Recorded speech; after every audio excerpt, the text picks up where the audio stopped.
I just, because of all the experts that spoke earlier, I just quickly want to declare my biases when it comes to shares and property.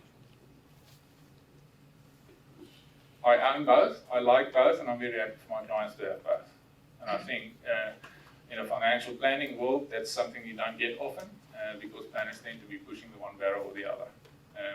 I don't care if I care a lot, but I don't care if my clients invest in property or shares. I care about them getting a return on their investment and generating wealth, building passive assets. Now, as soon as you start talking about shares, everyone jump up and down and say shares very, very, very risky. I don't want to invest in shares. Stay away from me. Shares is simply a growth asset that you invest in. If you purchase a BHP share, you own a part of BHP. It's as simple as that. If BHP makes a profit, you share in the profit. If they make a loss, you share in the loss. If the price of the share goes up and you sell it, you make a profit. If the price goes down, you sell it, you make a loss.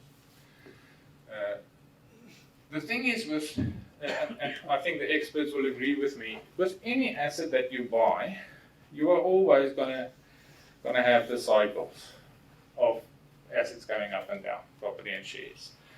But over a longer period of time, there's always an upward trend with growth assets. The idea is when you buy these assets is to pay as little as possible for it and to sell it for as much as possible. All right? If you want to buy a property or a share, that's what we do. But because of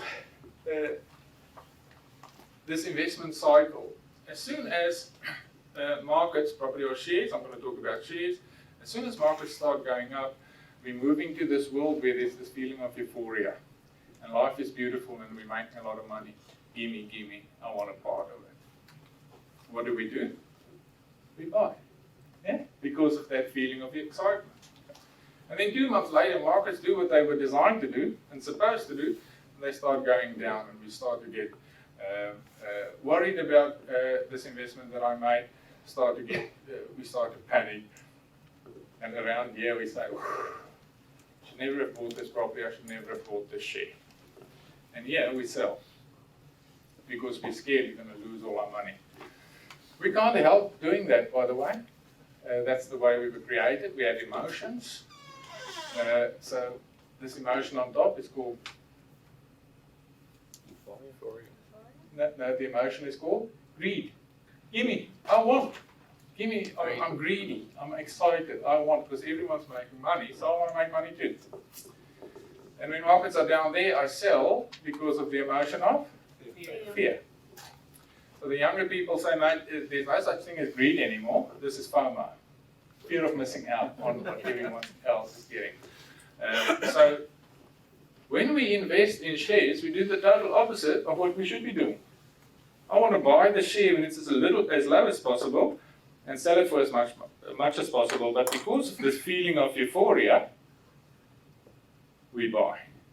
And then markets go down and we sell. We should be doing the total opposite. So my job as a financial advisor and wealth manager for my clients is to make sure they never make those big mistakes, whether it's property or shares. And that's the investment cycle for those two assets that you invest in. So how do we do that? How do I make sure my clients don't make the big mistakes? We use this concept called dollar cost averaging. Hands up, who's heard of this before? Great stuff. Dollar cost averaging is simply a strategy where you invest money on a regular basis into shares. You keep buying regardless of whether the price is going or down. And if you keep doing that for a prolonged period of time, you reduce the average cost of your asset. And it reduces the chances of making emotional buys and sells. So you come to me and say, Corné, I've got $5,000 to invest in shares. What should I buy and when should I buy it? I go, I've got no idea. My crystal ball broke last week. So what we're going to do is we're going to decide on a share. BHP is the first one everyone thinks of. And I say, we're going to meet on the first day of every month. You're going to give me a cup of coffee and we're going to buy $1,000 worth of BHP shares. Yeah? We're not going to look at the price even. We're just going to buy it. So you do that in month one. The share price is $1. You get 1,000 shares. If we get to lunchtime on that day and the share price has gone up to $1.03, what do? We tap ourselves on the back and say I'm the cleverest thing ever when it comes to share investments. If it's gone down to 96 cents, we go, oh, it's never gone there. That's what we do because we're human. I say, don't do that. I'll see you next month. Get my cup of coffee. We buy BHP shares, but the price has now gone down to 75 cents a share. We get 1,333 shares. Markets are down 25%. What does Susanna Carr and Rick Arden say on 7 News tonight? Oh my goodness. Share markets are down $48 billion wiped off the stock market. All negative, negative, negative. Why do they do that? They start selling. Bad news sells newspapers. Yeah, again, we can't help listening because we're human. As soon as we hear bad news, all our senses go in overdrive because we want to know, are we going to be okay? And if we're not going to be okay, what do we need to do to be okay? If there's good news, we go, oh, that's fine, and we forget about it. Nothing happens. But we stick to our plan. Month 3, we buy, price gone down to 50 cents. We get 2,000 shares. Markets down 50%. This used to be exaggerated, but this is what happened in the GFC. Markets were down 51%. Susanna Carr and Rick Arden are saying the sky is falling. Run into the yield. What should they be saying? Buy now. Prices will never repeat itself in your lifetime. Prior to the GFC, the last time markets were down with 51% was 1974 with the oil embargo. I was 2 years old then. In my lifetime, we've never seen that price again. Okay, month 4, we drink the coffee. Price go back up to 75 cents. We get 1,300 month 5. So after 5 months, you've invested your $5,000. If we now go look up the Sunday newspaper, what was the performance of the BHP share? From $1 to $1? 0. So the share did not perform at all. We purchased 6,666 shares that are all worth $1. So our investment is worth $6,666 in a share that did nothing. It is our strategy of how we invest that made us, or gave us a 34% return, roughly on that. I explained that in a way that makes sense? Pretty cool, eh? So when markets go down, we need to buy, keep buying until markets start going back up. When markets go back up, I'll just go to the previous slide. We should stop buying. Why? Because I don't want to pay that much for that share. Yeah? The price is trading for more than it's worth. But even if we keep buying through that process from $1 to $1.25, 15 back to $1, the return is still 9% on dollar cost averaging.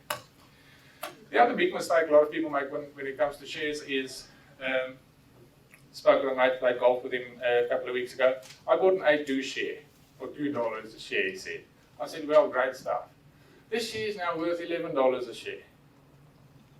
I say, well, good. What are you doing now? No, nothing. I'm holding on to it because it's going to go to $4 trillion. 2 weeks later, the share goes back to $3 a share. He did nothing, so his investment is absolutely nothing. There was no action taken. You should have taken profit when markets were up and buy quality when markets are down. Yeah? So there must be action on both sides if markets are up and when markets are down. Do I explain these things in a way that makes sense? But we can't time the cycles. You Timing can't. the cycles is very difficult, right? You can't time the... You can't time the cycles. You're absolutely right. That crystal ball, right. You just have to have an investment strategy. So the investment strategy is if you buy a share, before you buy it, you decide if it goes up by 20%, I'll take profit.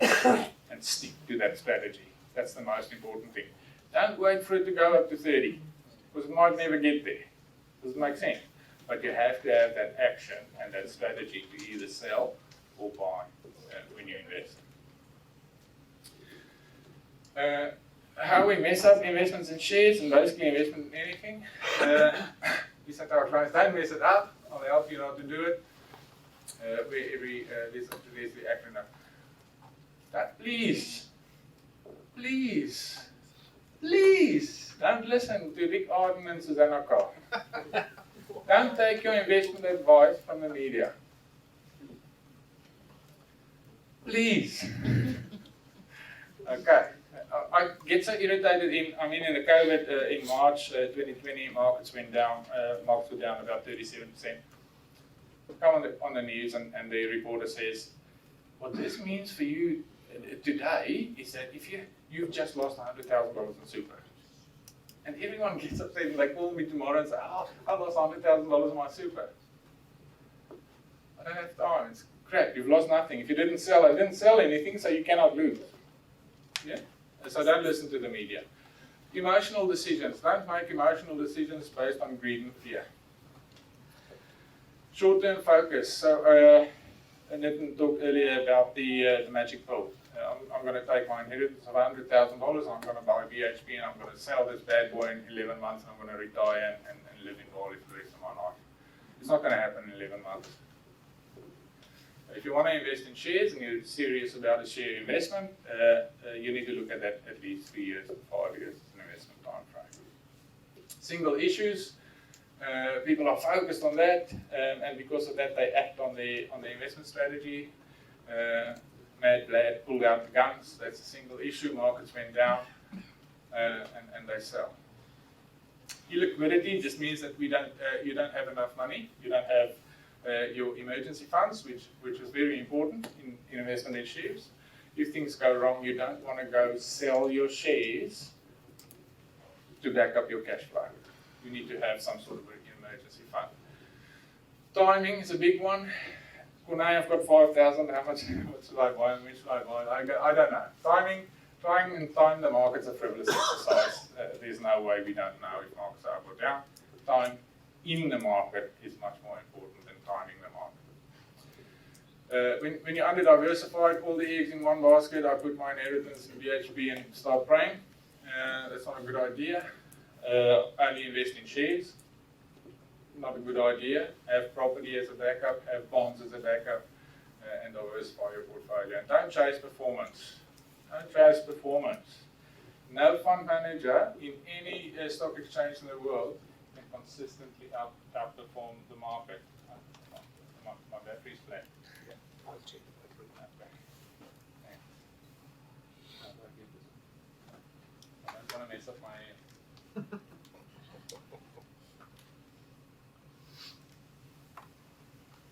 Working? No, sure. Is it working? Yeah, there we go. Chasing performance, there's no way that any fund manager can consistently outperform the market. And we say to our clients, look, last week's rooster, this week's feather duster when it comes to performance. Rather just look for consistent performance in your share portfolio. That's how most financial planners, clients, and investment fund managers mess up investments in shares and how they make decisions. Any questions on that?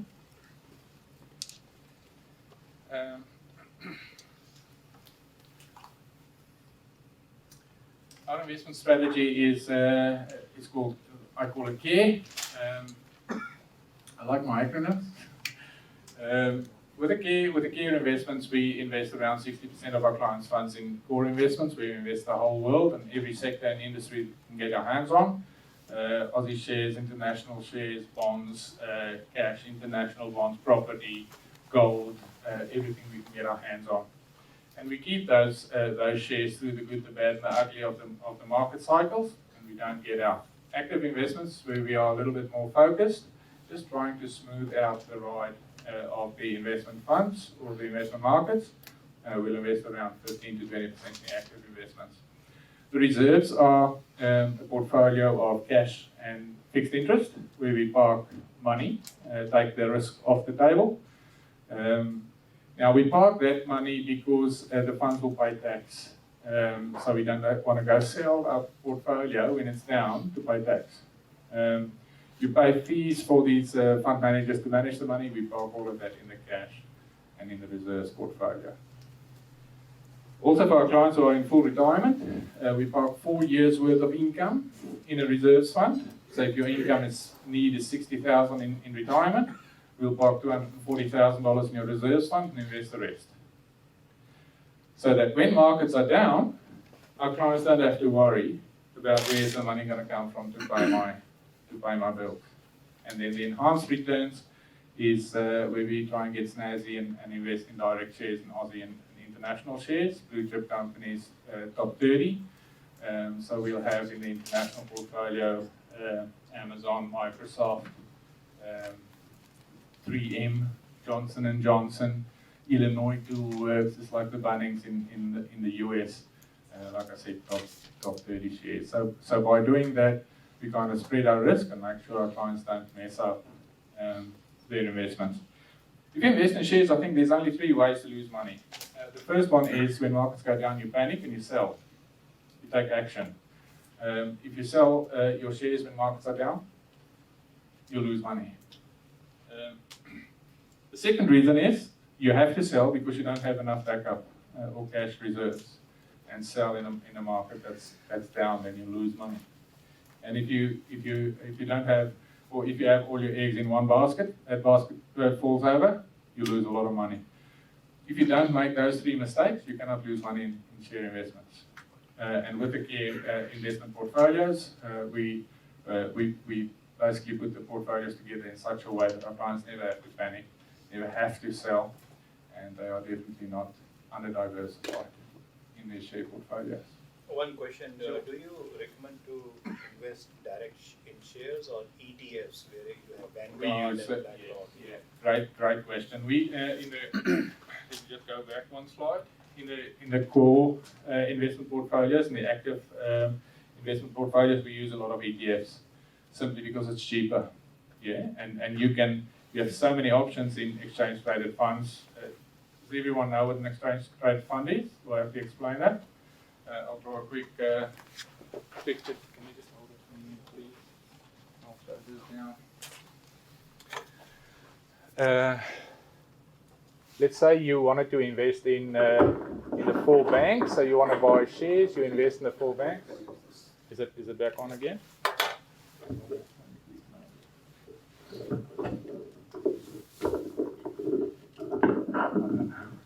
There we go. Thanks. I'll put this in my pocket. Alright, so I want to invest in shares. I want to invest in the 4 big banks and Rio Tinto and BHP. And how it works now is I have to have a stockbroker to go buy these shares. So for every share that the stockbroker buys, I pay a trade, like a fee, and every trade costs me, let's say, $20. So if I buy 4, 5, 6 shares, I pay 6 times $20 for the privilege to own those shares. But by the way, it's in the stockbroker's best interest to 3 months later advise you to sell some of these shares and buy new ones, because part of this $20 is his commission. So if he doesn't keep trading, he's not making money. Just by the way. So what we now do is we set up this fund where we have the 4 big banks in there, and Rio and BHP. And this fund now trades on the stock exchange as 1 share.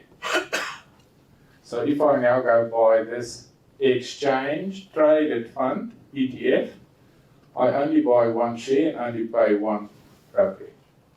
Make sense? So if I buy 1, let's call this a Vanguard Australian share, that's the name of this ETF. If I buy 1 BAS share, I pay $20 for the trade, but I buy 6 shares. Okay? So if I sell my BAS share, I have to sell all 6. I don't have an option just to sell that. When it's an ETF, I have to do the whole thing. So if I sell it, I also only pay one fee. So it's a great question. Yeah, we use ETFs a lot because it's cheaper. And there's so much, or so many options available in ETFs, we can basically invest in anything. Okay. Answer your question? Yeah. ETF doesn't give you dividends, does it? It does pay dividends, yes, but the dividends are paid by the companies. So the dividends comes out of the share. The BAS ETF gives you a dividend, not necessarily the small little detailed ones in there. But all these ones are added together, all the dividends, and then pays out as a BAS dividend, as an ETF dividend. Any other questions? Is there any negative to the ETF at all? 'Cause it sounds, You might find an ETF where, if you're a detailed investor, you want to invest in a specific company, and you cannot find that company in an ETF that you are interested in. Does it make sense? In our clear investment philosophy, we started building our own ETFs and added companies in there that we're comfortable with. One example, the ETF is called SMLL. We invest in companies that, regardless of the market cycle, the price stays rather consistent. So companies like Cleanaway, if the markets fall with 50%, they're still going to pick up your winners. Invest in Coca-Cola. JB Hi-Fi was a winner in COVID, which is part of that ETF. Any more questions?